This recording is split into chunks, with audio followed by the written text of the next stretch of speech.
Benarkah alasan SW larang keras anak ketemu RO karena takut dites DNA? Nah, saya akan jawab pertanyaan ini menggunakan ilmu Nita Indisara Diri. Saya Ridwan Sang, founder sekaligus penulis buku Nita Indisara Diri, ilmu rahasia untuk menganalisa sisi dalam manusia. Sebelum kita lanjutkan video ini, pastikan kamu sudah menekan tombol love ya.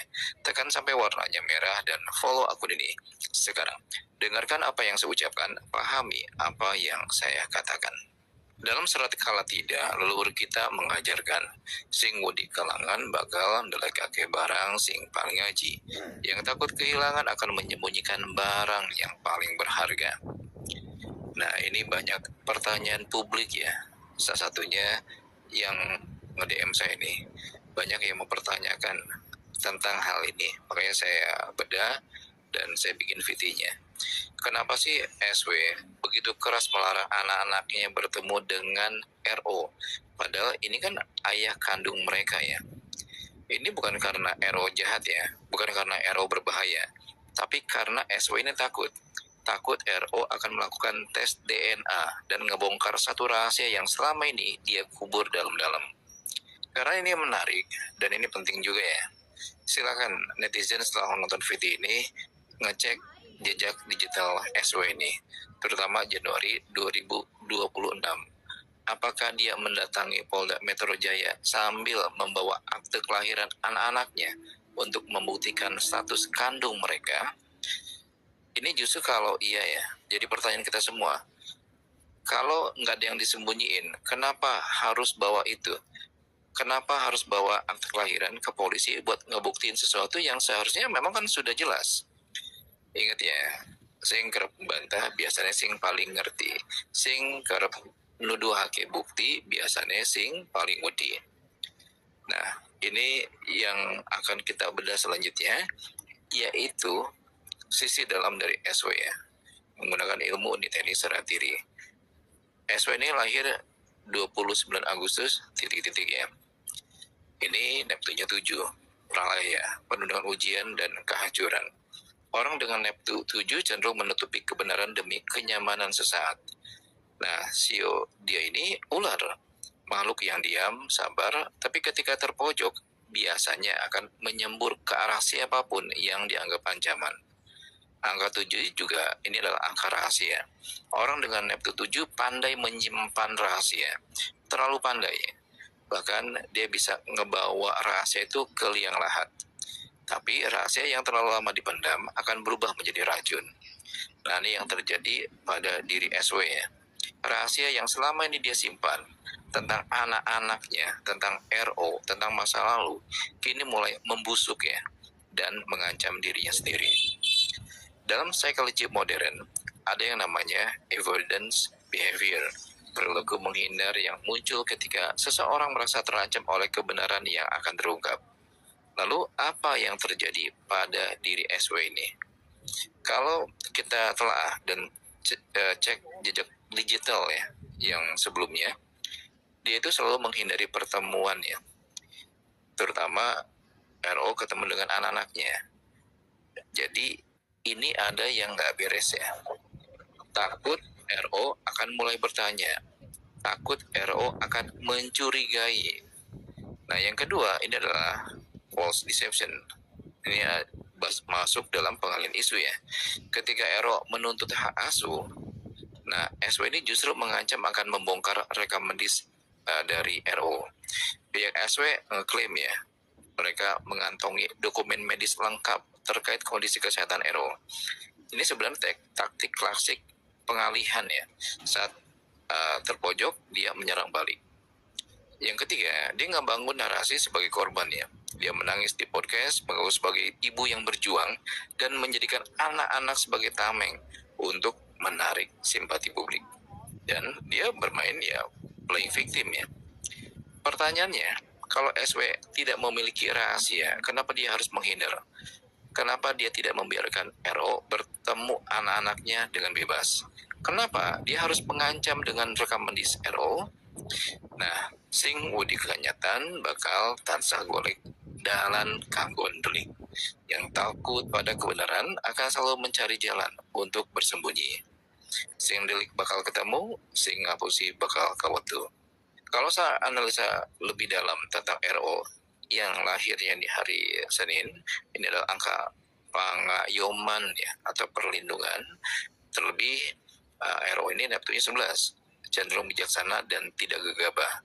Tapi ketika sudah mengambil langkah hukum, ini artinya dia cukup memiliki bukti yang sangat kuat. Saya lihat RO ini menyiapkan kartu as ya untuk merebut hak asuh anak. Dia memiliki bukti tertulis, rekaman, dan juga saksi. Terus apa yang akan terjadi kalau ya tes DNA dilakukan? Nah, kalau dilakukan dan ternyata dua anak ini adalah anak kandung RO, nggak ada masalah. RO akan mendapatkan hak asuh dan SW tidak akan kehilangan apapun kecuali kendali. Yang kedua, jika ada yang tidak beres, ini akan menjadi bom waktu yang meledakkan seluruh narasi SW ya selama ini. Itulah kenapa SW begitu takut ya. Bukan karena RO ini jahat, tapi karena dia tahu ada sesuatu yang mungkin nggak beres. Sing wadi diperiksa, biasanya sing paling ngerti. Ingat ya pesan leluhur, sing nandur goro bakal panen ketun. Nah, bagi siapapun yang butuh konsultasi privat bersama Ridwan Sang yang akan menanyakan, buat kalian yang butuh konsultasi privat, SW dan JO adalah ular berkepala dua dan ada hubungan terlarang di antara mereka. Nah, saya akan jawab pertanyaan ini menggunakan ilmu Nitendi Seratiri. Saya Ridwan Sang, founder sekaligus penulis buku Nitendi Seratiri, ilmu rahasia untuk menganalisa sisi dalam manusia. Sebelum kita lanjutkan video ini, pastikan kamu sudah menekan tombol love ya. Tekan sampai warnanya merah dan follow akun ini segera. Dengarkan apa yang saya ucapkan, pahami apa yang saya katakan.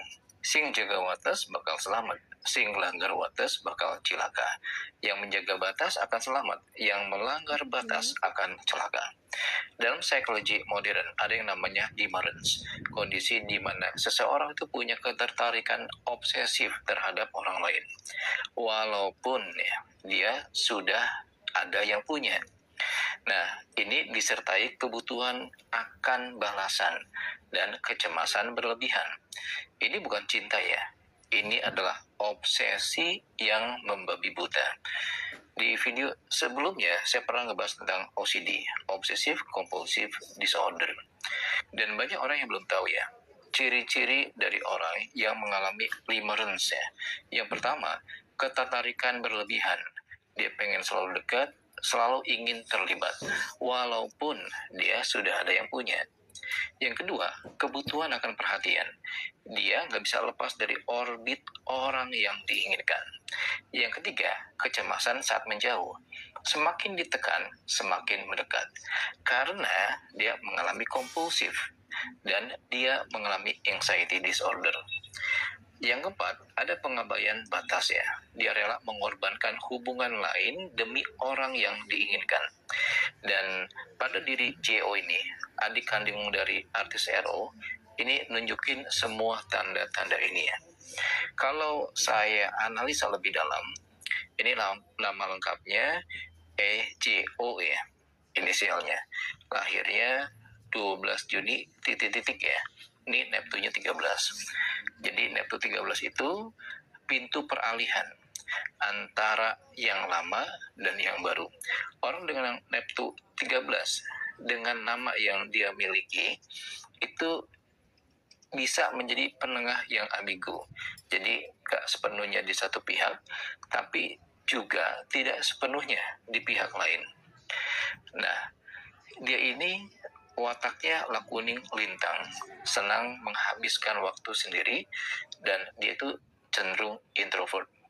Walaupun kalau di depan kamera, dia sangat easy going ya, sangat mudah beradaptasi, sangat komunikatif. Tapi sisi lain, dia orangnya sangat sensitif ya, dan sangat introvert. Walaupun kelihatannya dia mandiri, tangguh, terus pandai mengelola keuangan ya, dan dia cukup dermawan ya. Tapi banyak orang yang belum tahu, dia orangnya pelupa dan orangnya gak sabaran. Dia orangnya sombong ya, suka membantah, merasa dirinya itu benar, dan egonya juga tinggi. Dan secara spiritual, dia sering menjadi sasaran fitnah. Pesan leluhur, sing kerap dari fitnah, ikut tanda anak sing kudu direseki. Yang sering menjadi sasaran fitnah, itu tanda ada yang harus dibersihkan. Nah, kalau dari luar, memang dia memiliki pesona luar biasa ya. Sehingga artis SW ya, mantan dari artis RO ini, sempat kepincut ya. Ini sebelum ketemu dengan cowok Mukondo yang dipublikasikan. Kita lihat Gio ini ke depannya akan terus mengikuti SW ya, karena ini ada obsesi tersendiri. Nah, sebenarnya ini kisi-kisinya bisa kalian lihat ya di anak kedua dari SW ini. Apakah ada kesamaan antara anaknya itu SW dengan Gio? Silakan ya, perhatikan lebih detail. Gio dan SW ini pernah ke Gunung Kawi ya, tahun 2021-2022. Walaupun SW ngebantah dan menjelaskan bahwa kedatangannya itu untuk syuting program horor.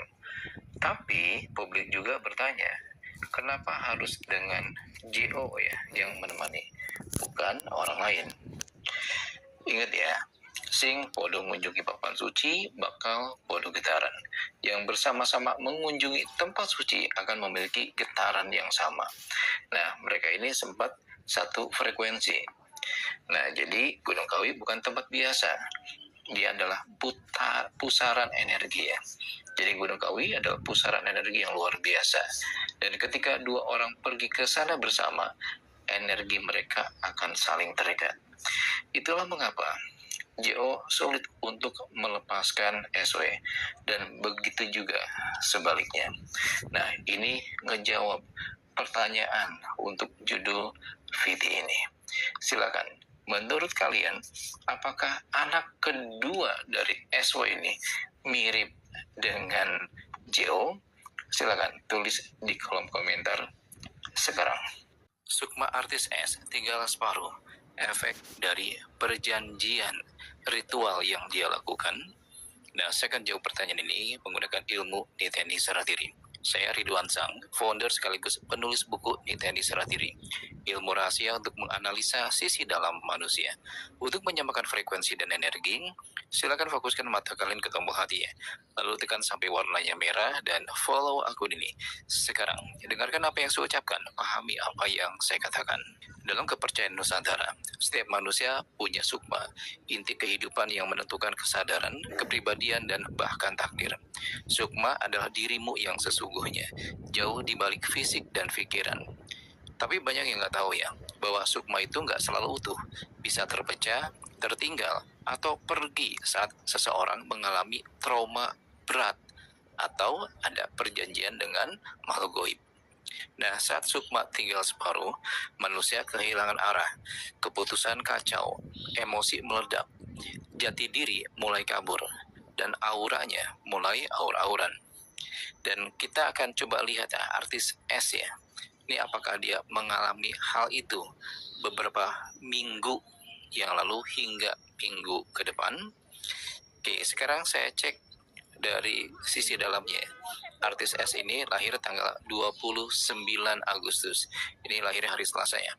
Dan Neptunnya 12. Ini adalah Tribuana, penguasa 3 dunia. Ini adalah angka yang sangat kuat. Tapi kekuatan itu bisa menjadi bumerang kalau tidak diimbangi dengan hati yang bersih. Karakter Sukma angka 12, ini orangnya punya karisma ya. Ini punya leadership. Mudah terpengaruh oleh energi sekitar, khususnya keluarga terdekat. Ini kalau Sukma terganggu, ini dia bisa berubah menjadi destruktif, baik bagi diri sendiri maupun orang lain.